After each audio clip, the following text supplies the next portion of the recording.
My name is David Jaffe. Welcome to the Wealth and Health Podcast, where you'll learn valuable skills and positive habits that will improve your life. This podcast originally aired as a video on my YouTube channel at youtube.com/beststockstrategy. The Wealth and Health Podcast is brought to you by beststockstrategy.com. I think your video on loss aversion and rolling was one of the better videos on option trading that I've seen in all of YouTube. And I appreciate that. I'm definitely going to, hopefully I remember to link to that video in the description because it was amazing. I definitely think that rolling has a little bit to do with people's ego, where especially when you're selling options and, hey, I do it myself. I'm like, oh, you can win up to like 98% of your trades.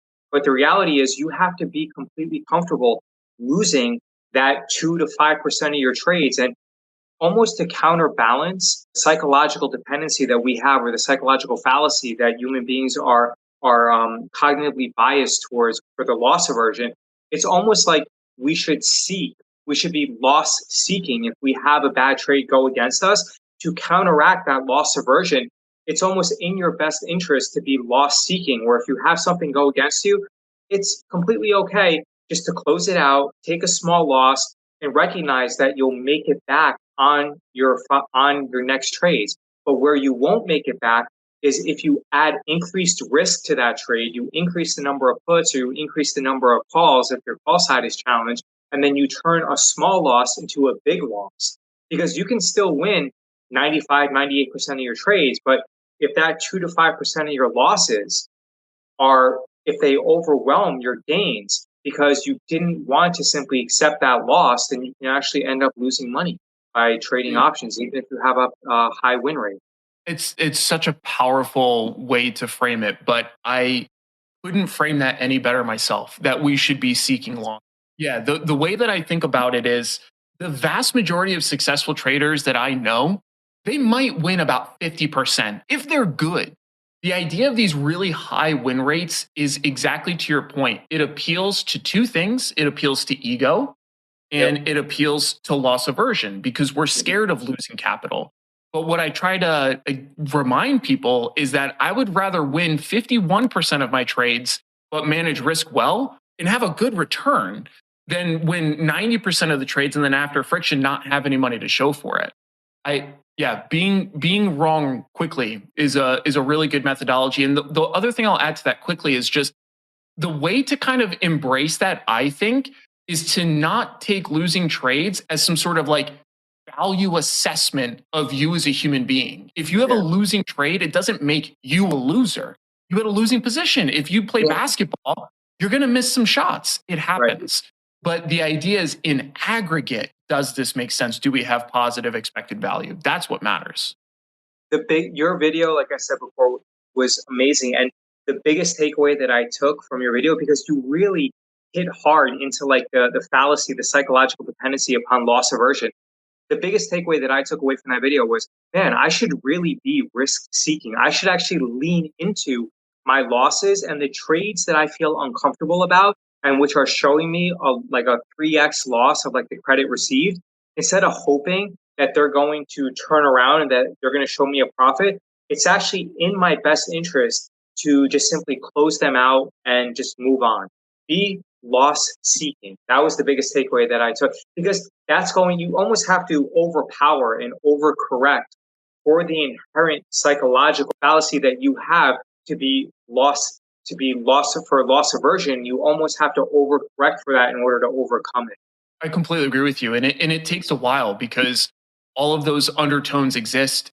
And a lot of it comes from healthy detachment of capital, all those kinds of things. But exactly to your point, I have losing trades very frequently. And at no point do I look at them and say, this is it for me, this is the end. And a big part of that is if you're sizing trades efficiently, and if you're deploying in a broader system that has positive expected edge in the long run, losses are part of the game. It is just part of the journey. It's like, again, if you do jiu-jitsu, you're going to get tapped out. It's going to happen. You're going to lose. But the idea is to get tapped out quick enough so that you don't break anything, and then you learn and move on.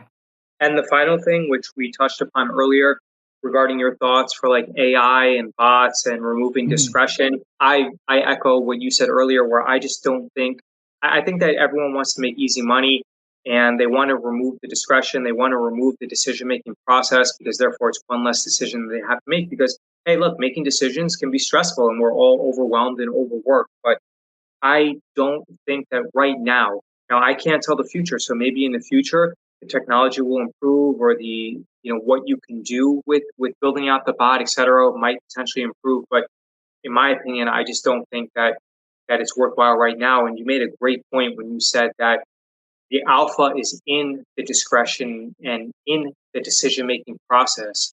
So I kind of summarized it, but do you have anything to add? Yeah, no, I think you nailed it. I think it's important for retail traders to respect and understand how professionals and institutions operate. But part of that is to clearly understand the difference in our structure. So one of the big things that institutions, and that includes market makers in this kind of parlance, is they have a giant leverage benefit that we don't have and we'll never see. And essentially that allows them to offset a lot of risk as they're making books and as they're managing their broader book. And obviously they have much, much, much less friction than we do. So the idea of high frequency trading or arbitrage, where we're finding things that are mispriced and then pricing them back in, it's accessible to those people for those reasons. And I actually think it's good for retail traders to try to mimic what's successful. If you want to be good at jujitsu, you should look at what Gordon Ryan is doing and try to pick up something. It's the same thing for retail traders. However, you're not Gordon Ryan, right? So like you have to acknowledge some of the differences between the two. And I think that's important for retail, which is exactly what you were. The idea of like tinkering with and playing with AI or automation parts of your trading is smart. I automate parts of my trading. I scan. That's automation. I plug in rules that apply to my strategy to quickly just run through a bunch of stuff to reduce what I have to look at. I automate parts of what I do. Find opportunities. But at the end of the day, you're the one who is sifting through. Let's say there were 1,000 and then you use a scan in order to narrow it down to like 20 or 30, but then you choose what you perceive to be the best, like 3 or 4, and then you make a trade out of it, right? That's exactly it. And one of the things one of the prevailing traits of successful traders long-term, again, I encourage you, the study's called The Behavior of Individual Investors. It's an older one, but it's fantastic. And one of the traits of successful traders is pattern recognition. It's our capacity to look at data long-term and come up with different assumptions. And the cool part about pattern recognition is once you do it for long enough, there's a giant subconscious component to it where you look at something and you might consciously be saying, okay, the moving averages are doing this, the linear regression channels are doing this, but your mind is running through the Rolodex, man. If you look through thousands of charts, it's overlaying and looking for patterns subconsciously, which is such a powerful mechanism. A lot of times that manifests itself as, that's the pit of my stomach. I'm following my gut here. Something feels weird. Believe it or not, your stomach is not telling you jack shit. That is the subconscious processing part of your mind that is just filing down tons of information and giving you cues that you may or may not realize are there. So yeah, pattern recognition is massive. I think pattern recognition is extremely important in everything that you do. If you look at someone like LeBron James, one of the best basketball players ever, whether you think he's ahead of Jordan, like 1 or 2, he's one of the best. If you listen to him talk, he has the ability of remembering specific plays even from 10 or 15 years ago. And because of that, even though he's older now, I think he's about like 38 years old, he's able to position himself and make the right basketball decision where even though his physical characteristics have declined a little bit, he's still a top 10 player in the league, just simply because of what you said, pattern recognition and being able to distill tons of information down to its most important takeaways where he can actually act upon it and use it to benefit him. And there's really no difference about what he's doing versus what we're doing as traders, where we're looking at patterns, we're looking at the best opportunities, and then we're acting upon it to hopefully achieve alpha based upon our experience. Dude, literally a beautiful summary. Completely agree.